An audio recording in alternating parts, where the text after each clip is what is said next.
په تیرو څو میاشتو کې په کور دننه او بهر د افغانانو لپاره د میلیونونو پیسو په بدل کې د خوراکي او غیر خوراکي توکو مرستې تهیه او په خلکو وویشل شوې. خو اوس هغه اړمن خلک وایي چې لنډمهاله مرستې زموږ درد نشي دوا کولی، نو زموږ لپاره دې په نورو بدیلو لارو چارو غور وشي ترڅو د تل لپاره له خپل ورځني روزګار نه ګټه په لاس راوړو. پوښتنه همدا ده، دا مرسته خو رښتیا هم کافي نه ده، ځکه ډېرې مرستې رالې همداسې خوراکي توکي دي، دا خو بېرته هم ختمېږي. خو زه دا یم چې که چېرته دغه مرستې په یو داسې زیربنا او پروژو ځینو کاري ځایونو باندې ولګېږي چې یو چا ته د عاید یوه سرچینه شي، نو خدای تعالی دې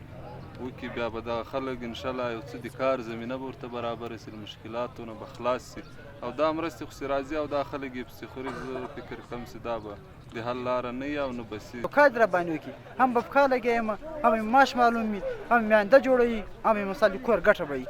مرستې خو به راشي یو جمعه یا میاشت یو ښه شپې به یې وخورو، تر څو به دغه مرستې به موږ خورو، ورته ناست به یو، راځي به مرستې رالي او کار جوړوو، څه کوو، یا په ښو یا په بد یا په تکلیف یا په زحمت یې وړو، موږ یې کور ته یې خورو. اړمنو خلکو دا غوښتنې داسې مهال له رسنیو سره شریکې کړي چې په پکتیکا کې د سره صلیب د ادارې له لوري د ترکیې هیواد نه راغلې د خوراکي توکو مرسته په 300 کورنیو وویشل شوه، چې په یاده مرسته کې 14 کلمه بېلابېل خوراکي توکي شامل وو. پکتیکا ولایت سره د مختلفو هیوادونو له لوري په روان کال کې مرسته شوې ده، چې په دې لړۍ کې د ترکیې هیواد له لوري په زیات اندازه مرسته شوې ده. همدارنګه بیا په مرکز شرنه کې اوس عملاً د